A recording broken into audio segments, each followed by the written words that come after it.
Hello students, welcome to Roohi ma'am maths classes. देखो, आज हम प्रॉपर्टी 5 का जो बचा हुआ रह गया है, जो आगे जब नैनो फंक्शंस होते हैं तो हम उन्हें सीखेंगे। ठीक है, देखिए, जैसे सपोज करो हमें इंटीग्रेट करना है फ्रॉम -π/4 से π/4 tan square x upon 1 + e⁻x dx। ठीक है, हमें ये इंटीग्रेट करना है सपोज करो।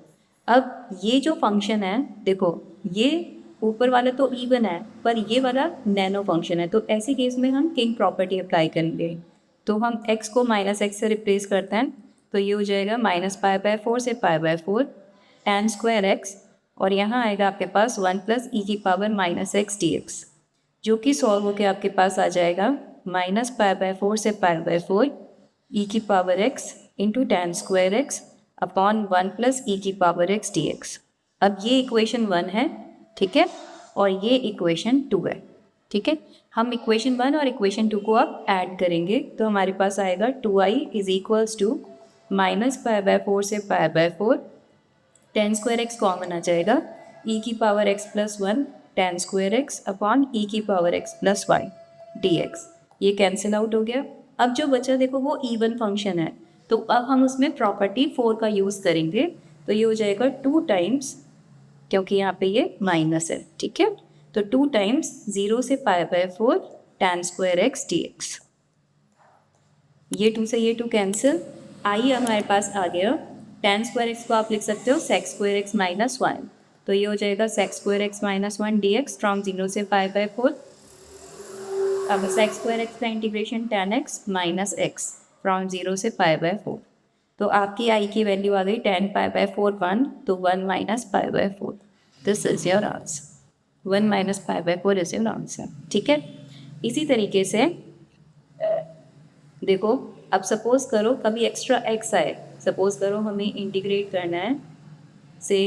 करना है, हमें 2 से 3 x² upon 2x² minus tan x + 25 से हमें ये इंटीग्रेट करना है।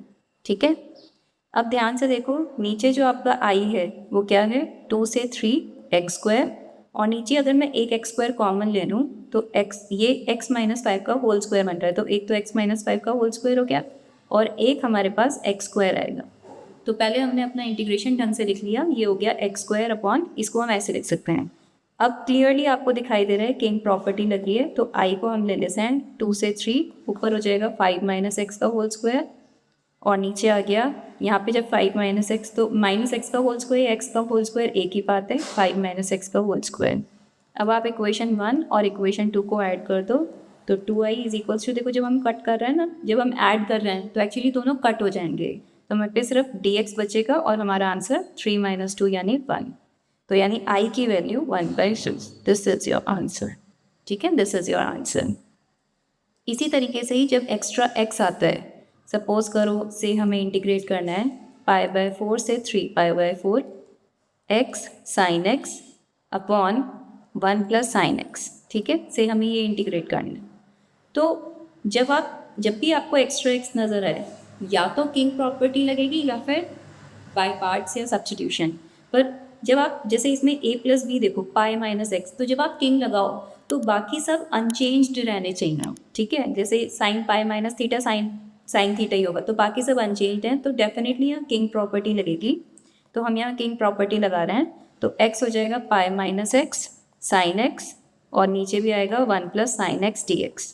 ठीक है, इन दोनों को ऐड कर लो, तो 2i कितना हो गया, तो 2i हो गया π/4 से 3π/4। जब आपने इन दोनों को ऐड करोगे तो x sin x कैंसिल हो जाएगा, तो हमारे पास बचेगा π sin x upon 1 + sin x dx। पाई क्योंकि कांस्टेंट है तो पाई आप बाहर ले सकते हैं। ठीक है, तो पाई हम बाहर ले लेते हैं, तो 2i = पाई टाइम्स इंटीग्रेशन π/4 से 3π/4 sin x upon 1 + sin x dx। ठीक है, अब इसको हम कैसे इंटीग्रेट करेंगे, तो हम 1 ऐड और 1 सब्ट्रैक्ट कर रहे हैं, तो जब आपने 1 ऐड 1 सब्ट्रैक्ट करा तो आपके पास जो 2i आया वो आ गया आपके पास पाई टाइम्स इंटीग्रेशन π/4 से 3π/4 1 - 1 अपॉन 1 + sin x dx। ठीक है, अब देखो इसका इंटीग्रेशन हम कैसे करेंगे, ये तो x बन के बाहर आ जाएगा, तो pi times 3π/4 minus π/4 will give you π/2। और इसका इंटीग्रेशन आप कैसे करोगे, तो जब भी आप नीचे 1 + sin x, 1/1 + sin x या 1/1 - sin x देखो, तो आप उसके रेसिप्रोकल से, आप उसके ऑपोजिट साइन से मल्टीप्लाई डिवाइड कर दो, यानी हम 1 - sin x से मल्टीप्लाई डिवाइड कर देंगे। ठीक है, तो जब हम 1 - sin x से मल्टीप्लाई डिवाइड करेंगे π/4 से 3π/4, तो आपके पास आ जाएगा 2i = पाई टाइम्स π/2 माइनस, ऊपर आ रहा है 1 - sin x और नीचे आ रहा है 1 - sin² x, that is cos² x। तो आपके पास आ जाएगा integration sec² x minus sec x tan x। ठीक है, ये sec x tan x बन जाएगा, क्योंकि 1/cos² x will give you sec² x और sin x by cos² x will give you sec x tan x from π/4 से 3π/4। अब 2i आपके पास आ गया π² minus pi times sec² x का इंटीग्रेशन tan x और sec x tan x का इंटीग्रेशन sec x, लिमिट आ रही है π/4 से 3π/4। ठीक है, अब जब हम इसमें π/3 π/4 डालेंगे तो वी आर गेटिंग -1, sec 3π/4 की वैल्यू होती है -√2, तो ये प्लस का √2 हो जाएगा, देन -1 एंड देन +√2। तो हमारे पास जो आंसर आ रहा है, तो आई आ जाएगा हमारे पास फाइनली π² माइनस, और ये देखो 2 टाइम्स है, तो ये 2 से ये 2 कैंसिल हो जाएगा, पाई टाइम्स √2 माइनस 1। तो this is your final answer. ठीक है, this is your final answer that we are getting π² / 4 minus pi times √2 minus 1। ठीक है।